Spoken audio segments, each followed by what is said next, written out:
अब हम लोग जो है बात करते हैं धर्म की स्वतंत्रता। ठीक है, तो धर्म की स्वतंत्रता का अधिकार हम लोग पढ़ रहे थे।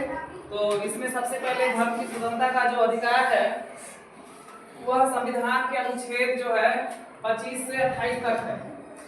25 से 28 तक था और हम लोगों ने अनुच्छेद 25 को पढ़ लिया था।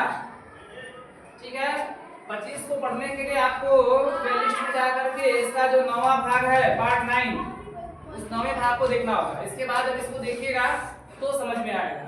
और इसके पहले जो है 9 वीडियो जो है मूल अधिकार में बन चुका है, प्लेलिस्ट में जाकर के देख सकते हैं। तो 25 के विषय में एक बार फिर हल्का फुल्का चर्चा कर लेते हैं। अनुच्छेद 25 क्या है? तो अनुच्छेद 25 में जो स्वतंत्रता की बात की गई है वह व्यक्ति की स्वतंत्रता की बात की गई है कि व्यक्ति स्वतंत्र है। व्यक्ति, ठीक है, और स्वतंत्र रहने के साथ साथ व्यक्ति के लिए निर्बंधन भी है कि लोक व्यवस्था, सदाचार और स्वास्थ्य के अधीन रहते हुए कोई भी व्यक्ति अनुच्छेद 25 के अंतर्गत जो है अपने अपने धर्म को अपने अपने सिस्टम से मना सकता है। जैसे कोई हिंदू है तो हिंदू अपने परंपरा के अनुसार जो है होली, दिवाली, दशहरा, ईद, ये सब हो गया। इसके बाद अगर कोई मुस्लिम है तो ईद, बकरीद, ठीक है, जो भी उसका त्योहार है वो अपनी अपनी परंपरा के हिसाब से उसको क्या करेगा, मना सकता है। यहाँ पर व्यक्ति की स्वतंत्रता की बात की गई है। ठीक है, और इसके साथ साथ बताया गया कि कोई भी व्यक्ति लालच के द्वारा जबरदस्ती किसी का धर्म परिवर्तन नहीं कर सकता। अगर धर्म परिवर्तन करेगा तो वह जो है उस दंड का भागी होगा। समझ में आया?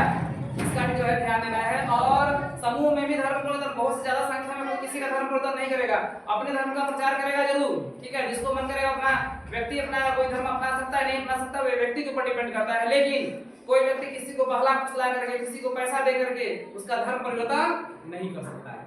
ठीक है, that's clear? Any problem? Next अब जो है बात करते हैं अनुच्छेद 26। अनुच्छेद 26 क्या कहता है? यह धार्मिक कार्यों का प्रबंधन की स्वतंत्रता की बात करता है। तो धार्मिक कार्यों का जो प्रबंधन होता है उसकी स्वतंत्रता की बात करती है। और यह जो है धार्मिक कार्यों का जो प्रबंधन है यह समुदाय के लिए बताया गया है। ठीक है, जबकि 25 कहता है व्यक्ति स्वतंत्र है, लेकिन 26 कहता है जो भी कार्य करेगा एक समुदाय में, एक समूह में सभी लोग क्या करेंगे, मिलकर करेंगे। जैसे बात करता है कि धार्मिक कार्य में जो प्रबंधन की बात की गई है इसमें 4 प्रकार की बातें लिखी गई है। चारों बातों को धीरे धीरे समझने की कोशिश करेंगे। पहला दिया गया धर्मार्थ तथा पूर्त का मतलब चैरिटी होता है। चैरिटी संस्थाओं की स्थापना, जैसे मुस्लिम धर्म की जो संस्थाएं हैं, मुस्लिम धर्म अपना संस्थाओं की स्थापना कर सकते हैं। हिंदू धर्म की जो संस्थाएं हैं वो अपने संस्थाओं की स्थापना कर सकते हैं। जैसे हिंदू धर्म की बहुत सी संस्थाएं हैं, जैसे रामकृष्ण मिशन, ठीक है, ये हिंदू धर्म की संस्थाएं हैं। आर्य समाज, ब्रह्म समाज, ठीक है, इसकी स्थापना करने का उनको अधिकार है। तो इसके अंतर्गत ही संविधान के अनुसार ही ये हिंदू समाज की संस्थाएं स्थापित की गई हैं। मुस्लिम समाज की जो संस्थाएं कुछ हैं, जैसे मदरसा हो गया, ठीक है, अन्य भी जो वक्फ बोर्ड हो गया, ये सब जितनी संस्थाएं हैं ये मुस्लिम समुदाय अपना जो है इसका स्थापना कर सकते हैं। स्थापना करते समय कुछ बातों का भी ख्याल रखेंगे। समुदाय कोई भी हो लेकिन नियम के साथ चलेगा। लोक व्यवस्था बनी रहे, ऐसा कुछ ना करे कि लोक व्यवस्था खराब हो। सदाचार और स्वास्थ्य, इसका भी ध्यान देंगे, क्योंकि कुछ हाई कोर्ट में जो तमिलनाडु में और अन्य राज्यों के कोर्ट में जो है बहुत से मैटर फंसे हुए, जैसे मदरसा में, ठीक है, तमिलनाडु सरकार में जो सुप्रीम कोर्ट ने निर्देश दिया है कि मदरसे में राष्ट्रगान करना जरूरी है। ठीक है, भले मदरसे में धर्म की शिक्षा दी जाती है, लेकिन भले मुस्लिम धर्म का है, लेकिन जो है राष्ट्र बड़ा है, धर्म बड़ा नहीं है। चाहे वो हिंदू धर्म हो, चाहे मुस्लिम धर्म हो, कोई भी धर्म हो, ठीक है, धर्म की स्वतंत्रता इतना नहीं दिया गया। और राज्य चाहे जैसे धर्म के अनुसार लोग अपना त्योहार मनाते हैं, तो त्योहार मनाने पर भी निर्बंधन है। सिस्टम में लोक व्यवस्था, स्वास्थ्य खराब ना हो, लोक व्यवस्था, सदाचार न बिगड़े, माहौल न खराब हो, है ना। कभी कभी लोग जो है गाजा बाजा लेकर चलते हैं तो माहौल खराब होता है। और स्वास्थ्य का ध्यान रखा जाए, इतना गाजा बाजा ना बजे कि उसका किसी व्यक्ति को जो है, अगर हाई ब्लड प्रेशर का व्यक्ति है, ज्यादा बाजा बजेगा तो उसके लिए परेशानी हो सकती है। इसलिए इस बात को ख्याल किया गया कि लोक व्यवस्था, सदाचार और स्वास्थ्य के अधीन रहते हुए हर व्यक्ति अपने त्योहार को जो है अनुच्छेद 25 के अंतर्गत क्या कर सकता है, मना सकता है। व्यक्ति के विषय में बताया गया है, लेकिन उसके साथ साथ रोक भी लगाई गई है। इसलिए देखते हो कि बहुत जगह अनाउंस कर दिया गया है कि रात 10 बजे के बाद डीजे नहीं बजेगा, और जो भी करना है इसके अधीन रहते हुए, यानी कि शांतिपूर्ण ढंग से। इसका मतलब क्या होगा, लोक व्यवस्था कैसे बनोगे? जब शांति रहेगा तो लोक व्यवस्था बनेगा। सदाचार कैसे होगा? जब शांति रहेगा सदाचार होगा। स्वास्थ्य कैसे बनेगा? स्वास्थ्य जब शांति से काम होगा तब स्वास्थ्य बनेगा। ठीक है, तो इसका पूरा थीम है कि शांति व्यवस्था को बनाए रखते हुए, और राज्य चाहेगी तो उस पर रोक लगा सकती है। जो तुम्हारे धर्म की स्वतंत्रता है, राज्य का मतलब सरकार, ठीक है, चाहे केंद्र सरकार हो चाहे राज्य सरकार हो, अब तुमको रोक लगा सकती है, उसके खिलाफ तुम नहीं जा सकते हो, ठीक है, उसके सिस्टम में नहीं रहोगे, सिस्टम से बाहर नहीं जा सकते, ठीक है। अब जो है वो 25 की बात थी, अब 26 में जो धार्मिक प्रबंधन, जो ये भी लोक व्यवस्था, सदाचार और स्वास्थ्य की बात की गई है। जहां 25 में व्यक्ति की बात की गई है, वहीं 26 में समुदाय की बात की गई है, ठीक है। जैसे मैंने पहला समुदाय बताया कि धर्मार्थ तथा पूर्ण चैरिटी संस्थाओं की स्थापना मैंने बता दिया अभी कि जैसे रामकृष्ण मिशन, यह हिंदू धर्म की संस्था है, ठीक है। इसके बाद जो है आर्य समाज, ब्रह्म समाज हिंदू धर्म की संस्था है, और इसके बाद मुस्लिम धर्म के कुछ बहुत से संस्थाएं, बोर्ड है, ठीक है। अब आगे बात करते हैं धार्मिक कार्यों का प्रबंधन। ये जो संस्थाएं है ना, अब ये संस्थाएं धार्मिक कार्यों का प्रबंधन करेंगी। धार्मिक कार्य कौन कौन से बोल सकते हैं? कार्य की जैसे बात कर रहे हैं रैली, ठीक है, रैली करना, जैसे धर्म वाले अपना रैली निकालते हैं। इसके बाद मेला है ना, जैसे दशहरा का मेला, दिवाली का मेला, जैसे मेला लगता है ना, ईद में भी मेला लगता है मुस्लिम धर्म का अपना। इसके बाद गणेश चतुर्थी है ना, तो गणेश चतुर्थी भी एक प्रकार का क्या है, धार्मिक कार्य भी कर सकता है। दुर्गा पूजा भी क्या है, धार्मिक कार्य है, ठीक है। तो धार्मिक कार्यों का प्रबंधन, इसका प्रबंधन कई लोग मिलकर करते हैं, कई समुदाय, अरे एक व्यक्ति का काम नहीं है। रैली करना एक व्यक्ति का काम नहीं है, मेला करना एक व्यक्ति का काम नहीं है, दुर्गा पूजा एक व्यक्ति का काम नहीं है, ये समुदाय का काम है, ठीक है। इसलिए अनुच्छेद 26 में समुदाय की बात की गई है। प्रश्न दे दे कि अनुच्छेद 26 किससे संबंधित है, व्यक्ति से कि समुदाय से, किसकी स्वतंत्रता की बात करता है? अनुच्छेद 26 जो है समुदाय की स्वतंत्रता की बात करता है, जबकि अनुच्छेद 25 जो है व्यक्ति की स्वतंत्रता की बात करता है। आगे देखते हैं, यहाँ पर जो है कुछ इस्लाम की बात कर लेते हैं। इस्लाम धर्म द्वारा किसी जलसा का आयोजन करना, जो इस्लाम धर्म के लोग हैं, जो मुस्लिम धर्म के लोग हैं, अपने अपने नियमानुसार जलसे का आयोजन करते हैं। समझ में आया? और जो है कृपया लिखे ना, निगाहें बोर्ड पर है, कलम नीचे निगाहें बोर्ड पर, ठीक है। अब जो है 2 नंबर तक क्लियर हो गया। 3 नंबर कह रहा है कि जंगम और स्थावर संपत्ति के अर्जन एवं स्वामित्व, ठीक है। सीधे सीधे जो है आर्टिकल में इधर से सीधे से लिखा गया है जंगम और स्थावर संपत्ति के अर्जन एवं स्वामित्व। लेकिन इसकी व्याख्या करेंगे। इसकी व्याख्या मैंने नीचे लिख दिया है कि जंगम का मतलब क्या होता है, चल संपत्ति, अचल का मतलब पैसा, तो पैसा कैसी संपत्ति है, चल संपत्ति है, ठीक है। और अचल संपत्ति, स्थावर मतलब अचल संपत्ति, अचल मतलब भूमि, भूमि मतलब जमीन, जमीन कैसी संपत्ति है, अचल संपत्ति। पैसा चलता है, इधर ज्यादा रहता है, लेकिन भूमि चलेगी नहीं, भूमि अपनी जगह क्या रहेगी, स्थायी रहेगी। इसलिए जो स्थायी होता है, जो चल नहीं सकता है, उसको बोलते हैं अचल संपत्ति या स्थावर बोलते हैं। ये भूमि हो जाएगा, और चलने वाली संपत्ति क्या हो जाएगी, पैसा, या इसको जंगम बोलेंगे या अचल संपत्ति बोलेंगे, ठीक है। अर्जन करने मतलब कामना करना, स्वामित्व मतलब मालिक, इसका मतलब चल और अचल संपत्ति का मालिक भी बन सकता है, ठीक है। आगे चलते हैं। विधि के अनुसार इस संपत्ति का प्रशासन, ठीक है, यह अधिकार प्राप्त है धार्मिक समुदाय, समूह या उपवर्ग। विधि के अनुसार, कानून के अनुसार प्रशासन करेगा। कोई ट्रस्ट है किसी संस्था का, मुस्लिम धर्म का हो चाहे हिंदू धर्म का हो, कानून के अनुसार जो है प्रशासन करेगा, सरकार उसको देखता रहेगा, ठीक है, कि राम जन्म में जो पैसा आ रहा है कहाँ जा रहा है, नियम से काम हो रहा है कि नहीं कर रहा है। भले उसका ट्रस्ट का कोई मालिक होगा, लेकिन फिर भी सरकार उसको जो है देखती रहती है कि कैसी स्थिति है, कोई अवैध धन तो नहीं सही हो रहा है, कुछ धोखाधड़ी तो नहीं हो रहा है, तो सरकार उसको रोक लगा देती है, ठीक है। इससे सरकार जो है मदरसा हो चाहे कोई मिशन हो, भले प्राइवेट संस्था है, लेकिन सरकार उसको देखता रहता है, ठीक है ना।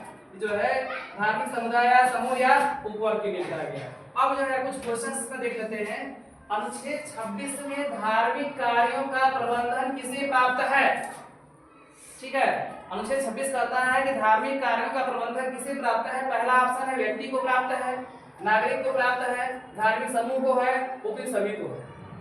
तो धार्मिक कार्यों का प्रबंधन कौन करेगा, प्रबंधन एक व्यक्ति नहीं कर सकता है, पूरा समुदाय करेगा।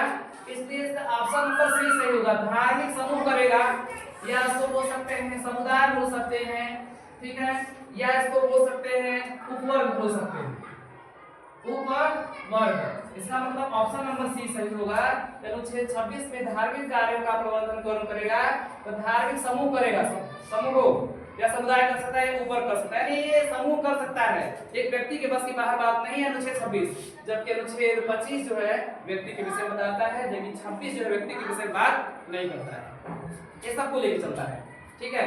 पूरे समुदाय उसके साथ में आएंगे। जैसे दुर्गा पूजा होना है तो किसी एक व्यक्ति के बस की बाहर बात है दुर्गा पूजा करना, सभी लोग मिलकर पूरे समूह बना करके करेंगे, ठीक है। आगे बात करते हैं। धार्मिक कार्यों का प्रबंधन व्यक्तियों द्वारा स्थापित संस्थाएं करती हैं। हाँ, अब देखो जो धार्मिक कार्यों का प्रबंधन क्या करता है, व्यक्तियों के द्वारा स्थापित जो संस्थाएं हैं, संस्थाएं की स्थापना व्यक्ति करेंगे, लेकिन संस्थाएं क्या करेंगी, धार्मिक कार्यों का क्या करेंगी, प्रबंधन करेंगी। धार्मिक कार्यों का प्रबंधन व्यक्तियों द्वारा स्थापित संस्थाएं, ठीक है, संस्थाएं करती हैं, ठीक है। आगे चलते हैं। अगला है संसद के विधि द्वारा स्थापित संस्था धार्मिक कार्यों का प्रबंधन नहीं कर सकती है।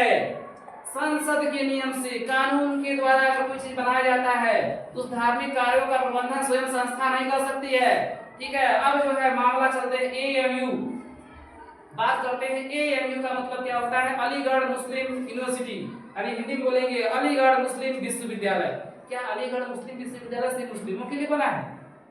ऐसा कुछ नहीं है, ठीक है ना। ये संस्था जो है, जैसे नाम बना हुआ है तो कुछ लोगों के मन में होगा कि क्या अलीगढ़ मुस्लिम विश्वविद्यालय मुस्लिमों के लिए बना हुआ है, तो ऐसा बात नहीं है। उस अलीगढ़ मुस्लिम विश्वविद्यालय में हिंदू मुस्लिम सब पढ़ते हैं और सबको समान अधिकार है, ठीक है।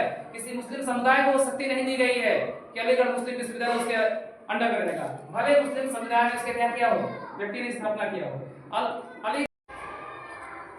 अब हम लोग बात करते हैं एएमयू, फिर से एएमयू की बात कर लेते हैं। अलीगढ़ मुस्लिम विश्वविद्यालय यूनिवर्सिटी जो है, इसमें इसका नाम से ये नहीं है कि सिर्फ इसमें मुस्लिम पढ़ेंगे, ठीक है, इसमें सभी धर्म के लोग पढ़ेंगे। जबकि इसकी स्थापना जो है 1920 ईस्वी में सर सैयद अहमद खान ने अलीगढ़ मुस्लिम विश्वविद्यालय की स्थापना किया था, लेकिन ये संसद द्वारा स्थापित है।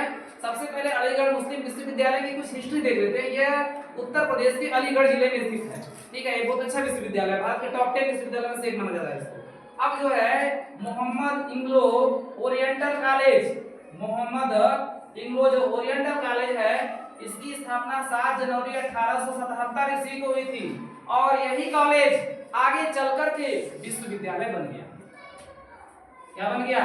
विश्वविद्यालय। यानी कि मोहम्मद इंग्लो ओरिएंटल कॉलेज जो था, यही आगे चलकर के अलीगढ़ मुस्लिम यूनिवर्सिटी, या बोल सकते हैं हिंदी में अलीगढ़ मुस्लिम विश्वविद्यालय जाकर के यही कॉलेज बन गया। आगे बात करते हैं। अब जो है मुस्लिम धर्म की बात कर लिए, तो मुस्लिम धर्म की बात करेंगे तो हिंदू धर्म कहाँ पीछे उससे रहेगा, है ना। दोनों को बात होना चाहिए, दोनों के बच्चे यहाँ, ठीक है। जनसंख्या में भी हिंदू मुस्लिम जो है, मतलब नंबर 1 पर मुस्लिम हिंदू, दूसरे नंबर पर जो है नंबर 1 कौन है, हिंदू लोग है जनसंख्या में, दूसरे नंबर पर कौन है, मुस्लिम लोग है, ठीक है। दोनों लोग का बात किया जाएगा सबके विषय में। अब आगे देखते हैं। अब जो है बीएचयू है, बीएचयू का मतलब होता है बनारस हिंदू यूनिवर्सिटी, ठीक है। ये बनारस का विश्वविद्यालय है और आधुनिक, अगर कोई कहे कि आधुनिक भारत का नालंदा किसे कहते हैं, तो आधुनिक भारत का नालंदा विश्वविद्यालय जो है बनारस हिंदू यूनिवर्सिटी बीएचयू को बोला जाता है, ठीक है। तो बीएचयू की स्थापना जो है, ये जो है, या इसको हिंदी बोलेंगे काशी हिंदू विश्वविद्यालय वाराणसी, ठीक है। इसकी स्थापना 1916 ईस्वी में जो है मदन मोहन मालवीय जी ने किया है ना। तो क्या ये सिर्फ हिंदुओं के लिए है? क्या इसमें सिर्फ हिंदू पढ़ते? नहीं, ऐसा कोई बात नहीं है। यह जो संसद द्वारा स्थापित विश्वविद्यालय है, इसलिए इस विश्वविद्यालय में हिंदू हो, चाहे मुस्लिम हो, चाहे सिख हो, चाहे ईसाई हो, चाहे जैन हो, चाहे बौद्ध हो, दुनिया के 40 देशों के लोग इस विश्वविद्यालय पढ़ने के लिए आते हैं, ठीक है। तो कोई ऐसा विश्वविद्यालय नहीं है। अब इस विश्वविद्यालय की हिस्ट्री देखते हैं, ठीक है। इस विश्वविद्यालय की हिस्ट्री जो है मेरे चैनल से भी जुड़ा हुआ है। विश्वविद्यालय का जो प्रारूप था, ये विश्वविद्यालय सबसे पहले स्कूल के रूप में था। 1998 ईस्वी में जो है ये सीएचएस स्कूल था और इस सीएचएस स्कूल की स्थापना जो है श्रीमती एनी बेसेंट ने किया। Shrimati Annie Besant, CHS school की स्थापना श्रीमती एनी बेसेंट ने 1898 ईस्वी में किया और यही स्कूल जाकर के आगे चल करके, अभी तो स्कूल है जरूर, यही स्कूल का ब्रांच आगे बढ़ा करके बीएचयू बन गया। 1998 में सीएचएस की स्थापना हुई, जबकि 18 वर्षों के बाद 1916 में जो है बीएचयू की स्थापना हुई, ठीक है। तो यह जो है इसी का बड़ा रूप हुआ, बड़ा रूप बन के क्या बन गया? विश्वविद्यालय बन गया। और यह स्कूल जो है इस विश्वविद्यालय के क्या है? अधीन है। इसलिए यह स्कूल इस विश्वविद्यालय का अधीन है, इसलिए इस स्कूल को जो है इस विश्वविद्यालय का बच्चा भी बोल सकते हैं, ठीक है। CHS स्कूल है सेंट्रल हिंदू स्कूल। इसका मतलब ये नहीं सेंट्रल हिंदू स्कूल आगे चल करके बनारस हिंदू यूनिवर्सिटी हो गया। इसी प्रकार से मोहम्मद इंग्लो ओरिएंटल कॉलेज आगे चल करके अलीगढ़ मुस्लिम यूनिवर्सिटी हो गया। इन दोनों विश्वविद्यालय में हिंदू और मुस्लिम दोनों के बच्चे पढ़ते हैं, अन्य धर्मों के बच्चे पढ़ते हैं। ठीक है, अन्य धर्मों की भाषाएं भी यहाँ सिखाई जाती हैं। यहाँ चाइनीज भाषा, जापानी भाषा, ठीक है, हिंदी, उर्दू, फारसी, तमाम प्रकार की दुनिया के कई प्रकार की भाषाएं जो है यहाँ पर इस विश्वविद्यालय में सिखाई जाती है। और ये विश्वविद्यालय बहुत अच्छा, अलीगढ़ मुस्लिम विश्वविद्यालय अपने जगह अच्छा है। ठीक है, ये दोनों विश्वविद्यालय जो है उत्तर प्रदेश में है। इसके विषय में तुम लोगों ने देख लिया। ठीक है, और CHS स्कूल छोटे बच्चों के लिए इंडिया के बेस्ट स्कूलों में से एक है। ठीक है, बनारस में पढ़ता है। इसका हर साल जो है एंट्रेंस होता है।